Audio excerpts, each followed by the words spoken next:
today one of our own, John Yoder, our township manager for West Donald Township. He's going to tell me all about when Turnpike Road is going to be open. After the 4 or 5 times I've already forgotten. So it took an extra however many minutes even to get here today. So, but we love you just the same. And so here is John with his update on West Donald Township. Thanks, John. All right. Thank you. Oh. Does that building still exist? That building does still exist. That's on township property. It's right off of West Ridge Road. That is the Union School. That was one of the one-room schoolhouses in the township. There are several one-room schools that still exist within the township. That was late 1800s that was built. That was gifted to the township by Jap Heisey, who used to own Heisey Quarry. And that was the first township building. So originally, all the township staff were in that building, and that was the township building. So it is sitting vacant, although I have some hopes and dreams for it. I want to turn it into a venue spot for HOAs and Rotary clubs and Lion clubs and the Grange and whoever else needs to meet. It has to have some work done to it. I'm going to be chasing a historical building grant from the state to try and make that happen. So yes, that building does exist. And Turnpike Road, you have to thank PennDOT for that. That is not a township problem, although I hear about it every day. It's what happens. I'm blessed. I love my job. Which one? Yeah.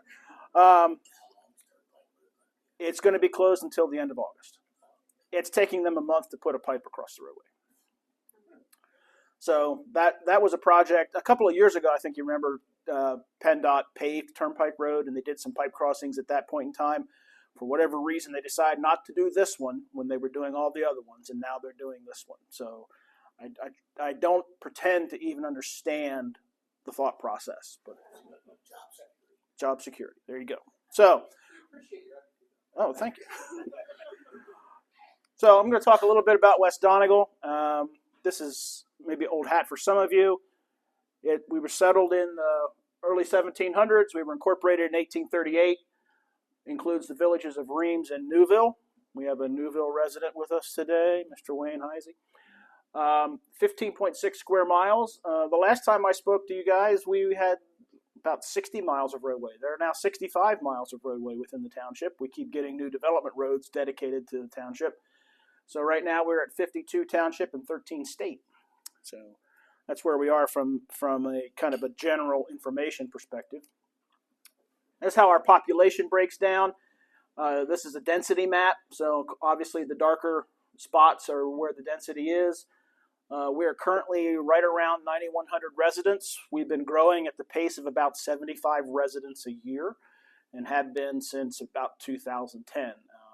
With the developments that we have running right now, I anticipate that growth to continue for a period of time. About 2,000 of those residents live in Masonic Village, and some of you are here today. Thank you. But that's generally where we stack up. We align pretty well with the surrounding municipalities. East Donegal is hovering in the mid 8,000s. I think the borough is around 11,000. I think Mountjoy Township's close to 10 or 10 and a half, almost 11. So pretty typical with the surrounding municipalities. Here's our zoning map. We do have a fairly diverse zoning compared with some of the other municipalities around us. And you can see the breakdown there. 43% of our land is zoned agricultural, and I'll talk a little bit more about that in another slide. 18% is rural. Institutional is a very large percentage for our township, and that's virtually all Masonic Village. So 10% of our land is zoned for residential purposes. That would be R1 through R3. And R1 is the lowest density, R3 being the highest density. And then we have industrial, commercial, and mining. So we have a fairly broad base for our township. I compare us to, say, East Donegal, which has got a much higher agricultural component. Mountjoy Township has a much higher agricultural component. So we're a little more we're a little more evenly balanced and diverse than some of our other surrounding municipalities. This is the one I like to talk about because as we get farther into this, I'm going to talk about what's been going on in Reams.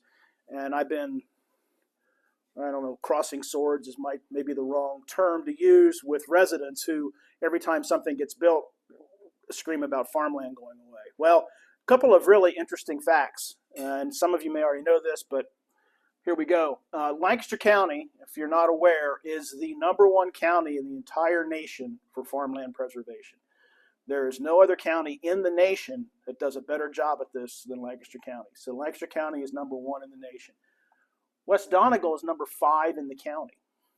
So we have a very, what's that?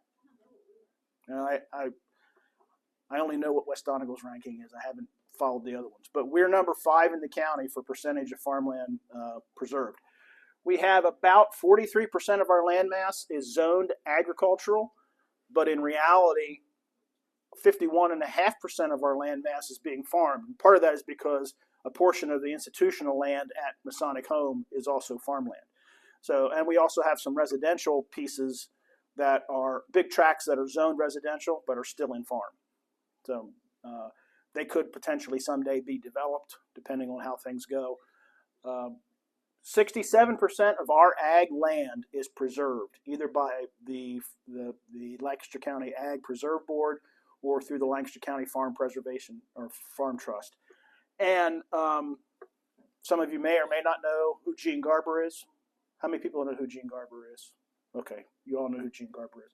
Gene Garber is a township resident, and he was one of the founding members of Lancaster Farmland Trust. I don't know if many people are aware of that. I was very fortunate to be able to spend an afternoon with Gene a couple of years ago, walking around his farm, talking about farmland preservation and stream water quality. So it was kind of fun. It's kind of weird.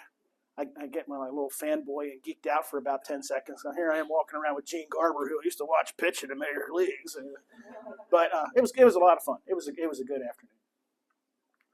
I'll go back to the zoning map real quick. I was talking about pieces of land that are zoned different than how they're being used. So if any of you are familiar with Reams and Bosler Road and Colebrook Road, there's a large piece right there that's zoned R2, but that's all farm, and that's being farmed. That's within our urban growth boundary. That could potentially be developed for residential houses. There's going to have to be a developer who's got some deep pockets to do that because there's some issues with that land. And then we have a piece of R3, this is the township property right here. There's a piece of R3 that's currently being farmed right next to Conoy Crossing, the townhouses on Masonic Drive. That could potentially happen at some point in the future. And there's another piece of R3 over off of Anchor Road.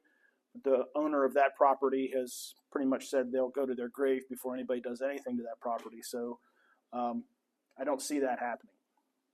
We have a little bit of industrial and commercial land left here, right along the railroad tracks to be developed, but we're soon out of developable land without rechanging some zoning. So, speaking of houses and developments, this is Stony Brook, which is out West Ridge Road beyond the township, beyond my house. The shaded portions are the current and future phases. So the green are the 2 phases that are currently active right now, and the orange are the 2 phases that are yet to come.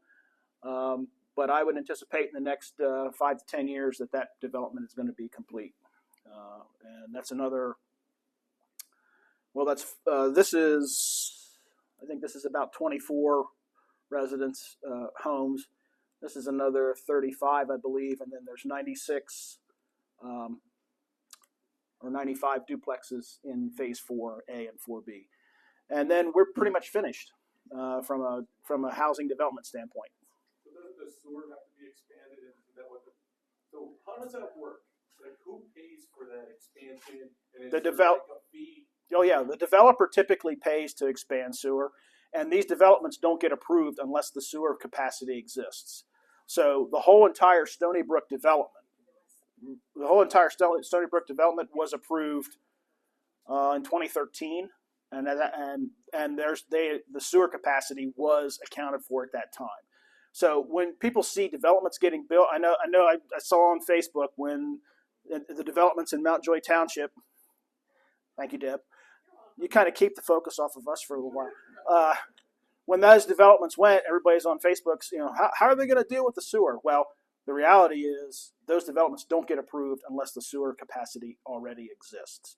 And the developer is the one who pays to bring the sewer into that neighborhood. Well, then individual houses pay a tapping fee when they're built, but that's how that works. So, and that's via state law. DEP will not allow you to just build a development willy-nilly without having proof that you have the sewer capacity to deal with it. So all the sewer capacity for this project has been already accounted for. Yeah. Isn't there developable land out at the corner of Amosite and Boxler next to the Buttonwood development? There's already some kind of infrastructure. That is developable land. It's rural. It's outside of our. No, that might still be in our urban growth boundary. Again, the issue is getting sewer to that. That's usually what slows development down. Is developers. They have to be really motivated and have some deep pockets, because 9 times out of 10, they're going to be the ones asked to put in a pumping station or bring whatever. And pumping stations are $2-3 million project. So that's usually what slows it down, Ken, is that there's not a developer who is motivated enough to build the project and put the money into it. And it's a money thing. So a developer looks at a piece of land and says, I think I can sell the lots for X. That means I got to be able to buy and build the project for Y to have any hopes of making money. And so that's why you see sometimes land that looks like it should be developed not being developed, because there's just the money doesn't make the pluses and minuses don't make sense. John, Yeah. so when you hear, which we have many times, that there's a sewer moratorium. Mm-hmm. So does that go back on to the township then to try to remedy that problem? Well, what happens is if somebody comes in with a development like this, the drawings come to our township engineer to review, and then they go to the sewer authority. And if the sewer authority says there's a moratorium, that's it. You're done. You have to wait. Or if the sewer authority says we have no capacity unless you do X, Y, and Z, then it falls back to the developer. Okay, we're going to have to build a pumping station, or we're going to have to do whatever. It also falls back onto the processing plant. So West Donegal Township and Mount Joy Township are part of URSA, which is the regional sewer authority, but the sewer authority doesn't process any sewage. All it does is convey sewage. They buy processing from the borough sewer plant, which is out in West Donegal there at Amosite and Bainbridge. So if the plant says we can't take any more and URSA says we can't convey anymore, that's the end of the story. That's how that works. Okay. It doesn't just happen. I think people get in their head, oh, this stuff just happens willy-nilly. Traffic studies have to be done and approved. Sewer studies have to be done and approved. All those things have to be in place and pass through approval before a development like this gets off the ground. Okay. This is Bishop Woods. A couple of you live there. Bishop Woods is, for all intents and purposes, complete. They're still building some houses, but all the phases have been constructed. All the roadways are in. I believe all the lots are sold, so it's just a matter of getting the houses built. So as far as I am aware, Bishop Woods will be complete here in the next 3 to 4 years from an actual construction and occupancy perspective. So I don't anticipate anything more happening there. Industrial Park. Since I talked to you the last time, 2 more buildings. Let me get my orientation here.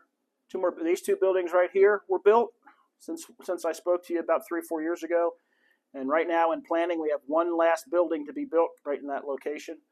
If you're familiar with the Ziegler Road and where the railroad track crosses Ziegler Road, there's a house and a barn on the north side of that. That property's been sold to a developer. That house and barn are going to go away, and another industrial building is going to be placed there. And at that point, the park will be complete. There's one small section that's available, but the property has so much wetlands on it that it's never going to be really developed unless somebody, again, has really deep pockets and can go through the wetland remediation process. So The industrial park is all but done. We still have some properties out there that are in tax abatement. To get that park finished, the township put 10 properties into what's called alerta, which basically gives the developer a 10-year tax abatement on the value of their improvements. We still get taxes on the land, but their improvements to the land have a kind of a 10-year age-out process. So in the first year they pay 10%, and then 20, and then 30, and 40, so on. So for instance, that's how we got the Nordstrom building. Nordstrom decided to locate here because they got very favorable property tax treatment. This is their last year of LERTA, so in 2025 we will realize the full property tax value of that property. There are several other Grove Collaboratives in LERTA. These two buildings are in LERTA. This building here is in the LERTA, and Doug Lamb has some buildings over here that are in LERTA, but they'll begin to work their way out. So for the next 7 or 8 years, we're going to see a little increase in our property tax valuation, simply because these buildings are moving through that LERTA process. When that's done, they'll pay the full property tax value for those. So then the industrial park really kind of runs itself. We don't have to do too much. They have their own sewer and water system that services the park that's private, so the township doesn't have to worry too much about that.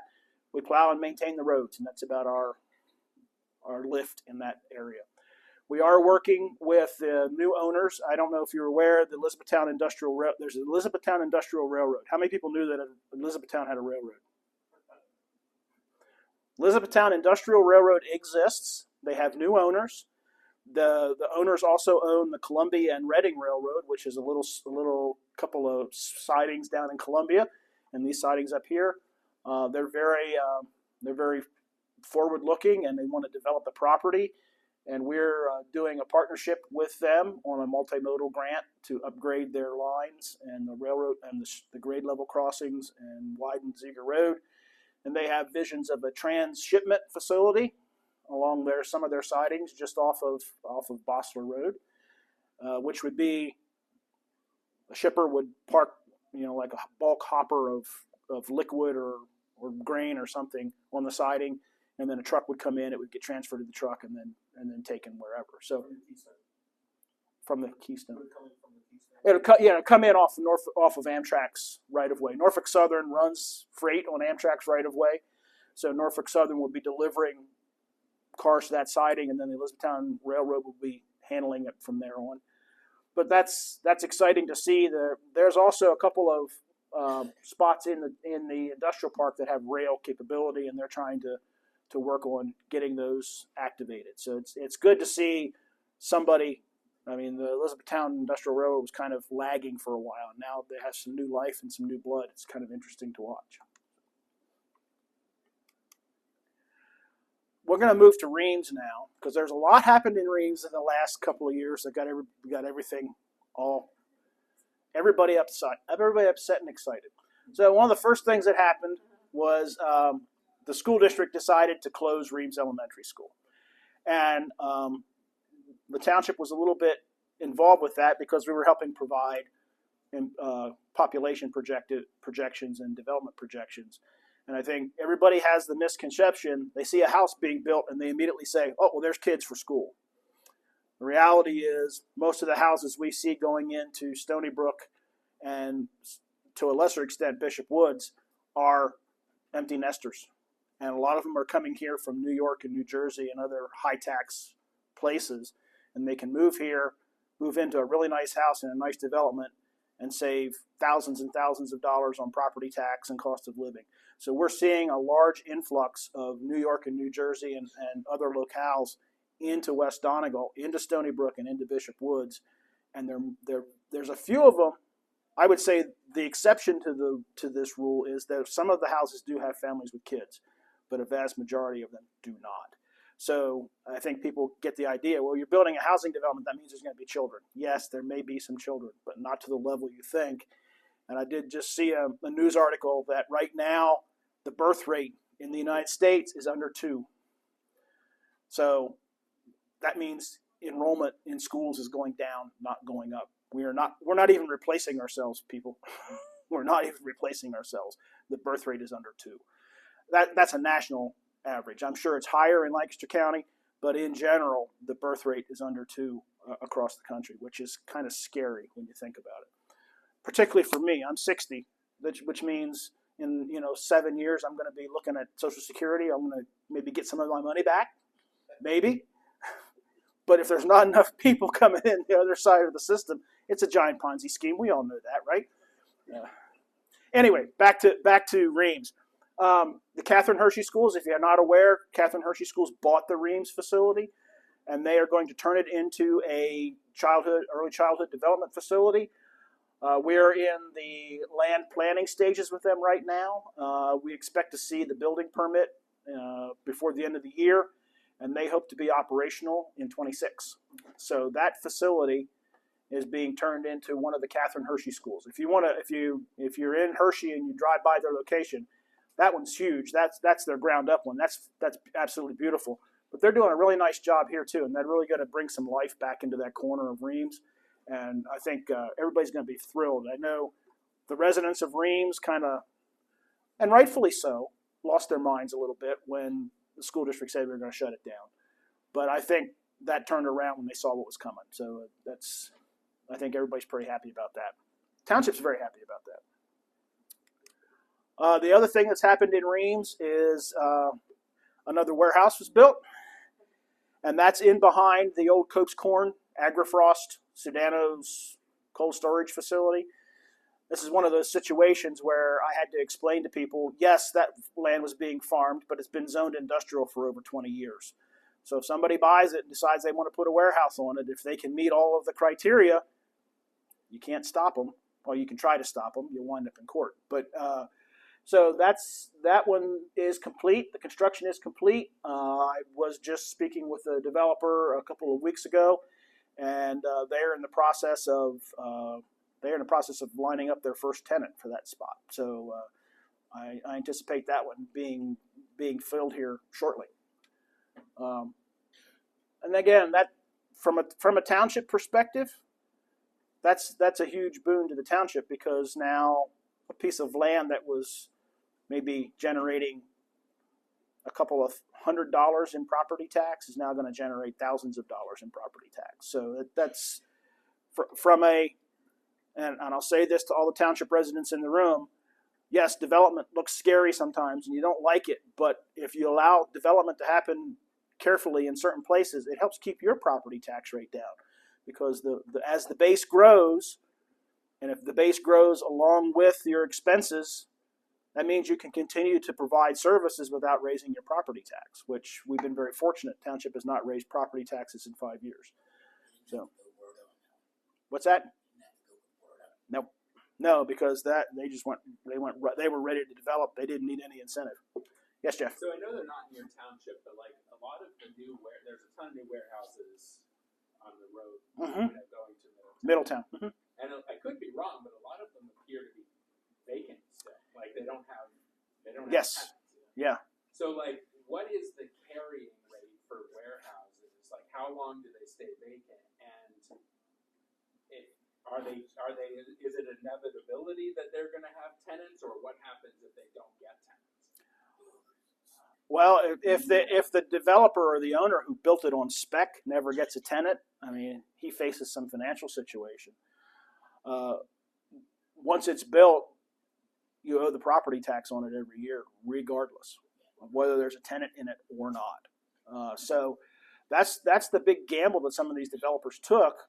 Logistics is still hot. It may not have been as hot as it was pre-COVID or right after COVID, but logistics is still one of the hottest segments right now. So I think a lot of these developers thought, I'm going to get in on this. Here's a piece of land. It's real close to the interchange of 283. It's very close to FedEx. It's very close to UPS. Woohoo, here I go. But again, if you've not done your dollars and cents pro forma very, very carefully, and you put X amount of dollars into building it, now you've got to charge X amount of dollars for rent. And if you're charging X amount of dollars for rent, that might be higher than what the market will bear. So I think there's some of it's a complicated thing, Jeff, but I think there's some of that aspect is they've probably priced themselves out of the market from a rental perspective. Because I know from talking to Economic Development Corporation of Lancaster and from talking to Lancaster County Planning, there are lots of warehousing and industrial people in Lancaster County who are looking for places to go, but they're not going to go where they're going to get, pardon me, raped on rent. So there's a lot of that aspect to this, is that they probably put more money into building it than that makes it now less attractive from a rental property perspective. There were a lot of grants floating around for chip manufacturing Yep. and pharmaceutical. I think that's drying up too. Yep. So there's some reasons for it. I think ultimately they will get eventually they'll reach a point where the developer will give up and he'll say, I got to put somebody in here, and he'll drop his rent to the level where he's going to attract somebody. But right now, they have a couple of years they're hanging out. They're trying to get their money back out. Most developers, they're not stupid. They don't want to lose money, so they're going to do everything they can to get their money back out of the project. Yes, Dave? Which municipality has the new development going in as you go over to 283?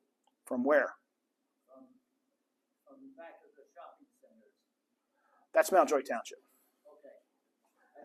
That's Mountjoy Township. That's a big development. Yep, it is. And then the last little bit of fun from Reams is the quarry. Kevin was waiting for that one.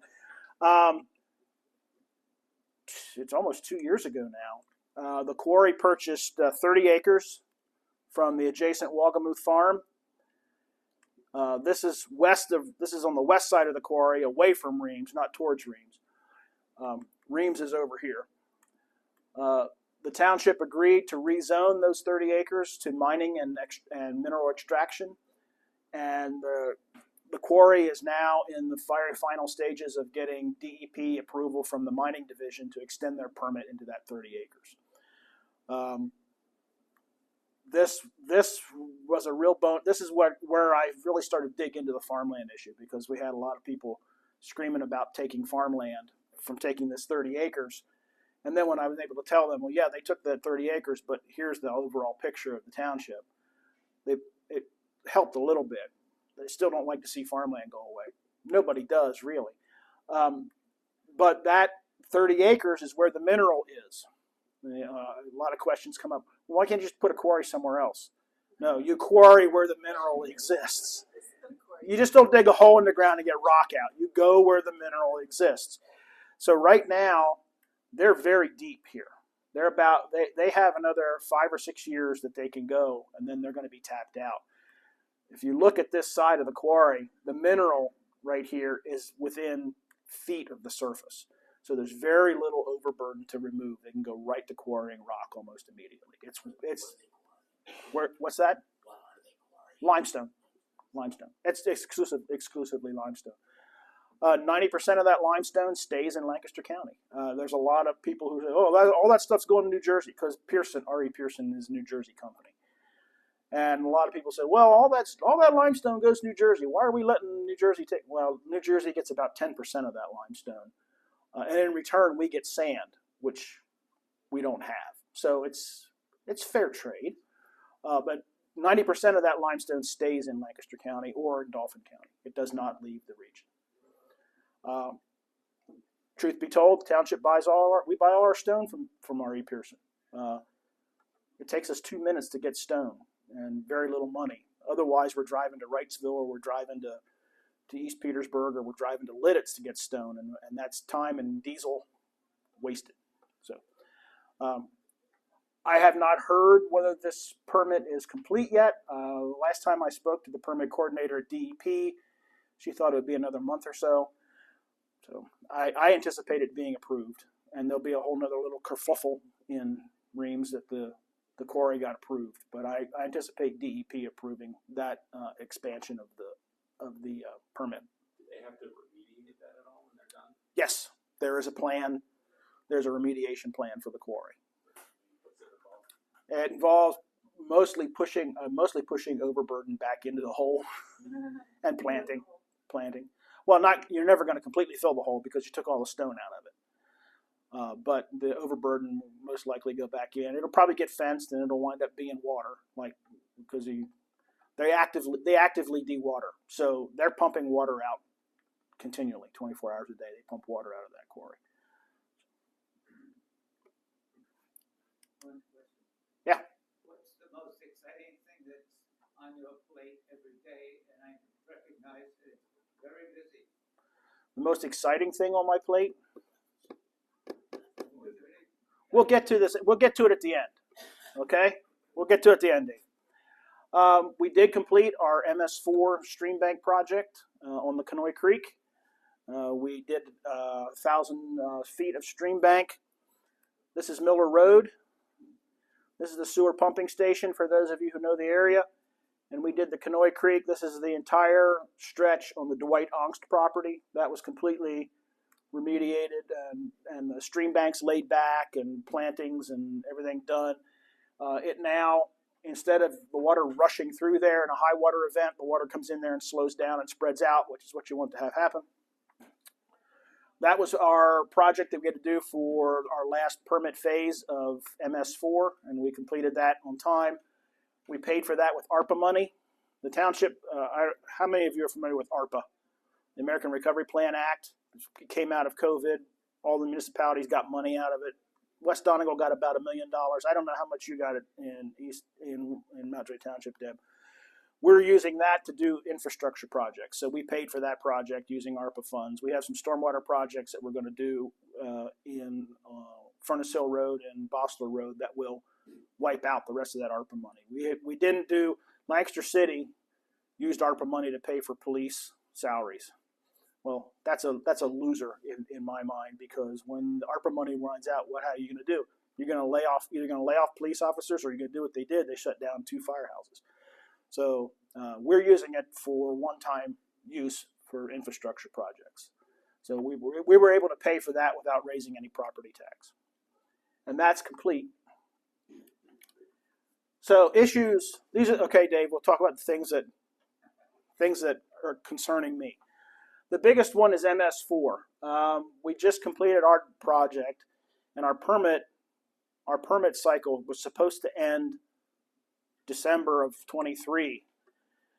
And we were waiting and waiting and waiting for DEP to tell us, well, this is what the next permit cycle is going to entail. Well, they should have told us that early in 23. They had not. We just kept waiting and waiting. Finally, towards the end of 23, they said, oh, by the way, we're going to extend this existing permit cycle for 2 years while we figure out what we're going to make you do next time. I'm using a little different language than they do. Well, the crux of the matter is the state of Pennsylvania is not meeting its targets with regards to bay cleanup.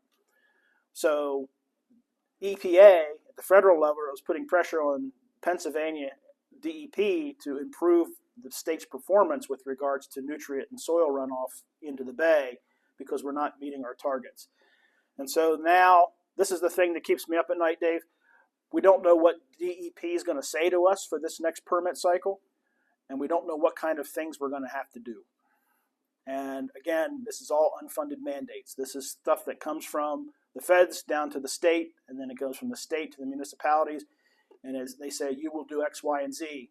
And 99 times out of 100, they're saying it, and it's on your dime. So unless you're able to have money put aside or find some grants, and the grants are very competitive, and a lot of people try and get the grants, you could be looking at some large dollars.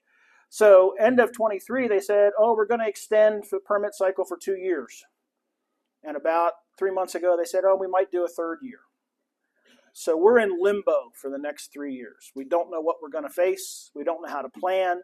We don't know if it's going to be reductions in sediment. We don't know if it's going to be reductions in nutrient, the phosphorus and nitrogen. We don't know if it's going to be rate reductions.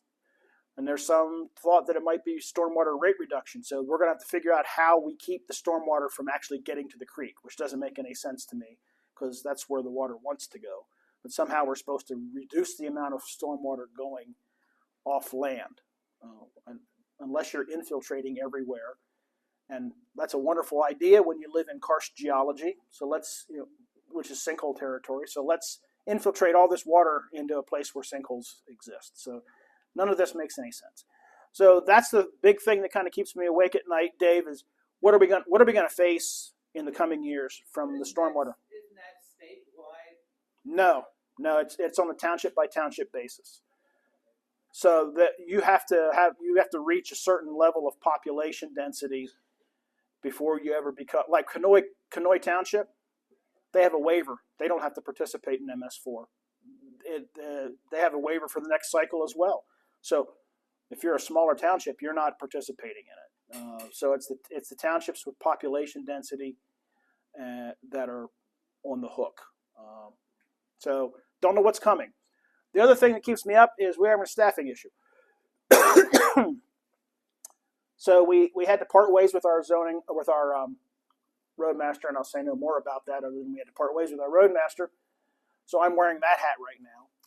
And our zoning officer resigned at the end of June to go back into the private sector. So I'm wearing that hat right now too, and we are actively trying to replace both of those positions. So I'm wearing 3 hats at the moment. Dave, your wife, I'm sure will understand what that's like. But I'm working Saturdays, and I haven't worked Saturdays in a long time. So I'm now starting to work Saturdays to try and stay ahead of the flow. But that's where we are. Those are the big things that are on the. I mean, from a budgetary perspective, the township is in really good shape. From a tax perspective, we're in really good shape as well. So I don't worry about a lot of those things, but these are some of the things I'm really worried about. So. And if you're even if you're not a township resident, second Friday of every month from 7:30 to 9, I host coffee with the manager in the township meeting room. I provide coffee. I provide pastries. Stop by, sit down, have a chat. It's actually been very, very fruitful. I've had some of the Reeves residents who were upset stop by, and we were able to have a conversation in kind of a less tense environment over a cup of coffee, and it works out really well. So I would invite all of you to show up. Wait, it works better than social media interaction? Who knew? Who knew? So yeah, every second Friday, 7:30. Who doesn't like coffee? Well, some of you don't like coffee. I know you don't. But coffee and pastries and a good conversation, I'm up for it. I'm up for it every Friday. But second Fridays, I would, and I know Paul's been there a couple of times, so appreciate him showing up. So, and I'll close with this. This is the one thing I try and remember constantly because I'm constantly making new friends, and I'm using that euphemistically. When I go out to talk to somebody about their code violation, I say, I'm going to make a friend. I try, but so in making friends, I try and remember this. Customers perceive service in their own unique, idiosyncratic, emotional, and irrational ways. And at the end of the day, in totally human terms, perception is all there is. So I'm trying to keep that in my head that they're perceiving it one way. I perceive it another way. We're trying to come to an accommodation, but that's a tough one sometimes. So, thank you.